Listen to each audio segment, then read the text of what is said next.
ஏன்னா எல்லாருமே கரூரில் இறந்து போகல, ஒரு ஊரில் இருந்தவங்கலாம் இருக்காங்க. ஸோ ஒரு ஊருக்கும் போயிட்டு அந்த இருக்கிற ஸ்டேஷனில் போயிட்டு பர்மிஷன் வாங்கணும். ஸோ அது பர்மிஷன் அவ்வளோ சீக்கிரம் கிடைக்காதுன்றது நம்ம எல்லாருக்குமே தெரியும். ஸோ அது உண்மை தாழ்மாகவும் அது இல்லாமல் எல்லாமே இறங்கி ஒரு 8 கிலோமீட்டர் உள்ளே தான் போகணும். ஸோ போகும்போது அங்கே சின்ன சின்ன தெருவுஸ் எல்லாம் இருக்கும். பட் சுற்றி எந்த ஒரு பாதுகாப்பும் இல்லை. யார் உள்ளே வந்தாலும் அதுக்கு ஒரு கேரண்டி கிடையாது. ஸோ அதனால் மொத்தமாக ஒரு இடத்துல வச்சு பார்க்கறது தான் என்னை பொறுத்தையும் கேட்டீங்கன்னா கரெக்டாக நான் சொல்லுவேன். இது அவர் வர வச்சு பார்க்குறாரா இல்லை போய் பார்க்குறான்றதை தாண்டி அந்த மக்களை போய் சந்திக்கிறாரா, அதுதான் விஷயம். இது சம்மந்தப்பட்ட குடும்பமே அது ஓகேன்னு சொல்லும் போது சில பேர் அது ஒரு கேவலமாகவோ ஒரு இழிவாகவோ அதையும் பேசுகிறாங்கன்னு தெரில. அது பேசிதான் ஆகணும், ஏன்னா வேறு வழி இல்லை. ஏன்னா அவங்க பேசினா தானே அது ஒரு அன்றைக்கி ஒரு செய்தியாகவே இருக்கும் இல்லையா? இப்போ அவர் எப்போ போவார்ன்றது கடைசியாக பார்த்தீங்கன்னா இன்னைக்கு திங்கட்கிழமை அதுவும் மகாபலிபுரத்தில் அந்த 41 குடும்பத்தையே சந்தித்து பேசிகிட்டு இருக்காரு. இப்போ வரைக்கும் அது பேசிட்டு தான் இருப்பார்.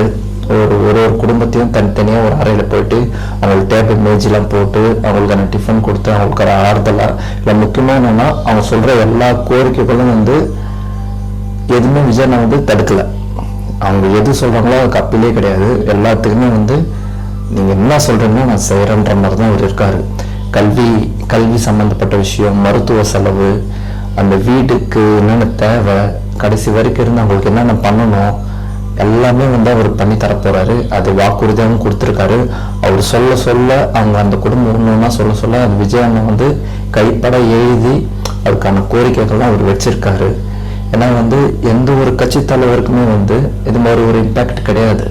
இப்போ ஒரு விஜயண்ணா வெளியே வராரோ பேசுறது பார்த்தீங்கன்னா அது தான் ஒரு ஹெட்லைன் தான் இன்றைக்கி நியூஸ். இப்போ வரைக்கும் பார்த்தீங்கன்னா ஹெட்லைனே அதுதான்.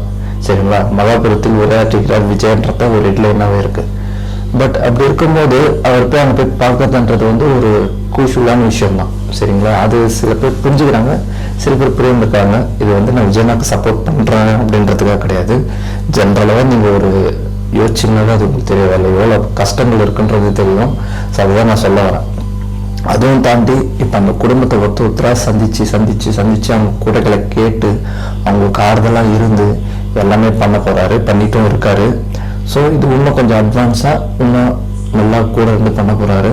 ஏன்னா ஒவ்வொரு குடும்பத்துக்கிட்ட மேக்ஸிமம் 1/2 hour கிட்ட பேச போகிறாரு. அதுக்கான அஃபிஷியலாக இதுக்கப்புறம் தான் தெரிய வரும். ஈவினிங் டைமில் தான் சம்திங் தெரிய வரும். அவர் முக்கியமான ஒரே வார்த்தை தான், அவங்க குடும்பத்துக்கு என்ன தேவை, கல்வியோ மருத்துவ செலவோ எதுவாக இருந்தாலும் நான் பார்த்துக்கிறேன். அதுக்கு எந்த ஒரு காம்ப்ரமைஸும் கிடையாது, எந்த ஒரு டிலேவும் கிடையாது. எல்லாருக்குமே நான் என்ன பண்ணணுமோ முக்கியமாக இதுதான் முன்னாடி பிரதிநிதியாக இருக்குன்றது மாதிரி தான் அவர் சொல்கிறாரு.